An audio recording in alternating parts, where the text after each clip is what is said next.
국제 대응 한국은 최첨단 무기 기네스 세계 기록 나타났다. 폴란드에 전차 800대 수출 한국이 공개한 최첨단 무기에 독일마저 당황하는 상황. 방산업체 현대로템이 K2 후표전차 800대의 폴란드 수출을 제한했다는 보도가 잇따르고 있다.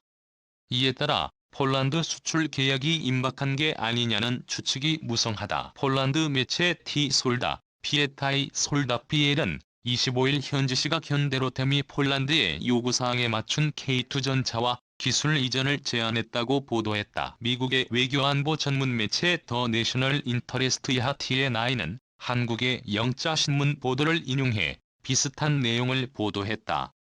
앞서 폴란드 군사 매체 디펜스24도 지난 13일 비슷한 취지로 보도했다. 이 매체 보도에 따르면 현대로템이 제안한 계약은 90억 달러 규모로 우리 탱크 계약을 결론 내려고 한다.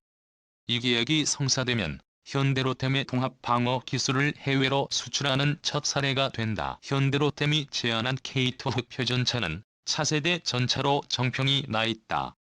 주포를 구경 120mm 55구경장 장포신 활강포를 갖춰 사거리와 관통력이 뛰어나다. 구경 12.7mm와 76.2mm 기관총을 부무장으로 장착한다.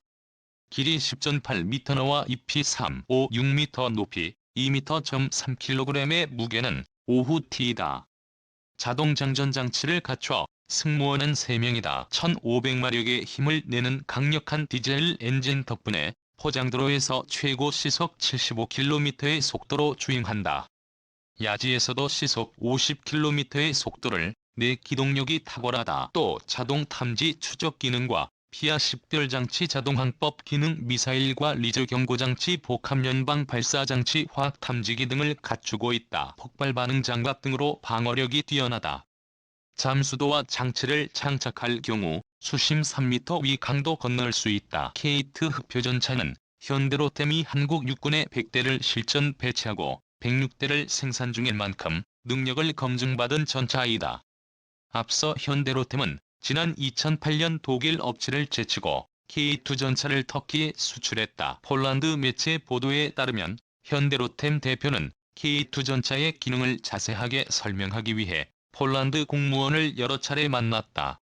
폴란드 정부는 노후 전차 대체를 위해 자체 전차 개발을 선택했다. 그동안 폴란드 차기 전차로 미국의 M1 에이블럼스 전차, 러시아의 T-90, 영국의 챌린저 전차 등이 거론됐는데 폴란드가 자체 개발 쪽으로 선회하면서 K2 전차를 개발해 한국 육군에 납품하고 기술도 이전하겠다는 현대로템은 강력한 경쟁자로 떠올랐다. 뒤에 나이는 현재의 지정학 여건을 감안하면 폴란드가 잠재 적국인 러시아의 전차를 수입하는 것은 불가능하며 영국의 챌린저 2 전차는 수출 성공 사례가 없는 만큼 K2의 경쟁자는 미국의 M1 에이블럼스뿐이라고 주장했다. TNI는 한국은 첨단 기술 이전에 더 적극성을 띠고 있으며 K2 계약에는 첨단 장갑 기술과 120mm 55구경장포의 생산 세부 내용 K2 지구 관통탄 생산 기술 등이 포함될 것으로 추정했다. M1 탱크는 포탑의 34에서 36발이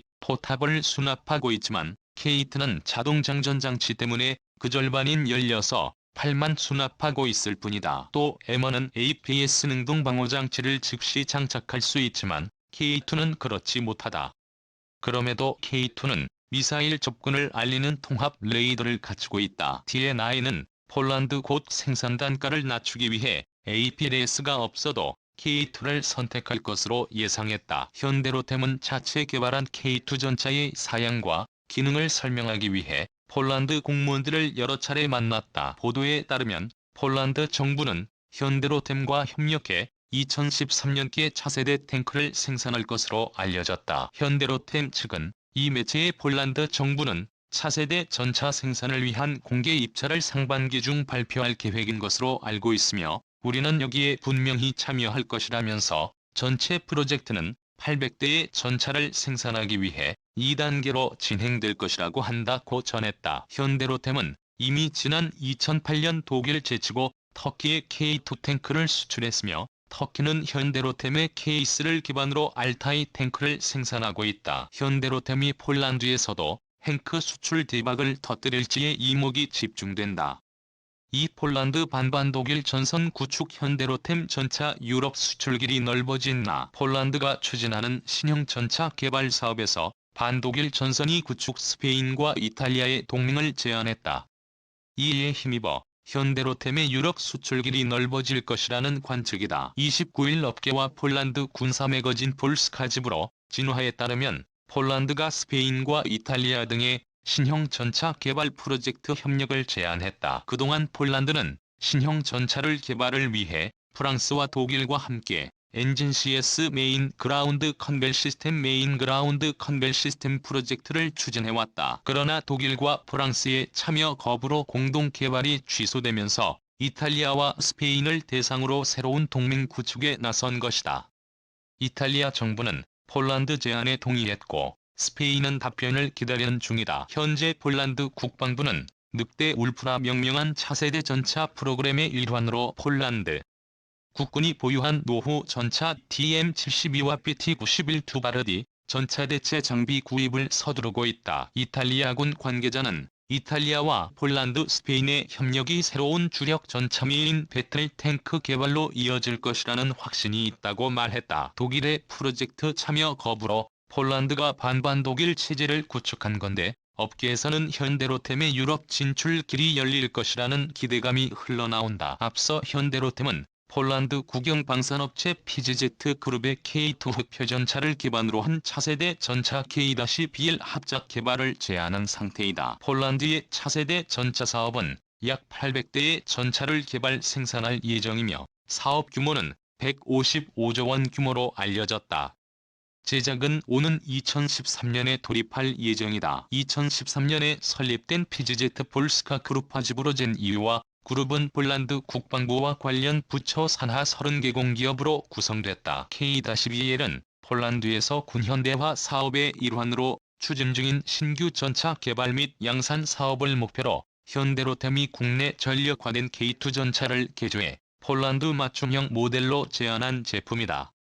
K-BL은 바퀴축을 기존 6축에서 7축으로 늘린 게 가장 큰 특징이다. 현지 요구사항에 따라 국내 K2 전차 대비 추가되는 장비들로 늘어나는 중량을 고려해 구조를 재설계한 것이다. 무장으로 주포는 120mm 활강포를 채택해 기존과 동일하지만 포탑 상부 기관총의 원격 사격 통제 체계 RCW의 스피드를 적용해 전투원의 생존력을 향상시키고 보다 정밀한 사격이 가능하다. 특히 현대로템은 유럽 수출길을 넓히기 위해 폴란드 현지 방산 전시회도 참가하는 등 영업 활동도 적극적이다. 현대로템은 지난달 초 폴란드 키예리츠에서 열린 2020 국제방위산업전시회 MESPO에 참가 K2 전차 폴란드 수출형 모델인 KPL을 선보이고 폴란드 전차 사업 수주를 위한 영업 활동을 펼쳤다. 현대로템 관계자는 폴란드 방산 전시회에 참석해 입찰 전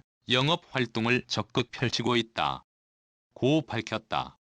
3K2 흑표전차 노르웨이 차기전차 사업에서 독일 레오파르트 전차와 격전 폴란드 수출 가능성이 있는 현대로템의 K2 흑표전차가 노르웨이의 차기 전차 사업에서 독일 레이파르트 헤이즐과 격전을 치를 것이라는 보도가 잇따르고 있다. 지난해 11월 폴란드의 디펜스 24에 이어 이번에는 노르웨이 매체 튜가 비슷한 보도를 했다. 주는 올겨울 동절기 시험을 비롯해 차기 전차 사업 선정 일정을 자세하게 다루면서 하나 디펜스가 생산하는 K9이 이레나에서 한동절기 시험에서 최상의 점수를 얻어 자주포 사업을 수주한 점도 소개했다. 은 10일 현지 시간 노르웨이에서 새로운 전차 독일과 한국전이 벌어질 것이라는 제하의 기사에서 독일 레오파르트 2의 질이 올겨울 한국 K2 흑표전차를 만날 것이라고 보도했다. 앞서 폴란드 매체 디펜스 24는 지난해 12월 17일 노르웨이가 노후 레오파르트 2의 의사의 노후를 대체할 차기 전차 선정을 고심하고 있는 가운데 레오파르트 2와 함께 K2가 검토되고 있다고 보도했다. 현대로템이 개발한 K2 전차는 120mm 55구 경장 활강포로 무장하고 있으며 1500마력의 강력한 디젤 엔진을 탑재해 포장도로에서 최고 시속 70km 야지에서 50km로 달릴 수 있다. 자동 장전 장치를 장착해 승무원 3명만이 탑승한다. 무게는 5후-T이다. 적외선 화상경보 시스템 발전된 능동형 연막탄 발사기 레이더와 적외선 스텔스 시스템 운동에너지탄 방어용 장갑 시스템을 도입해 생존성을 높였다. 사격 통제장치는 목표물의 자동 획득과 자동 추적 기능을 가지고 있어 전차 자체의 움직임과 상관없이 포신과 포탑을 움직여 목표물 조준이 가능하도록 해준다. 레이저 거리 측정으로 목표물의 거리를 계산하고 포탄이 날아가는 탄도를 예측하여 발사각을 조정하는 탄도 보정이 자동화돼 있다. 복합 장갑의 폭발 반응 장갑으로 보호한다. 자동 장전 장치를 장착해 승무원 3명만이 탑승한다. 길이 13.7m, 너비 56m 높이이자 2.4의 무게는 5후-T이다. 낮고 가벼운 몸집이다. 항속거리는 450km다.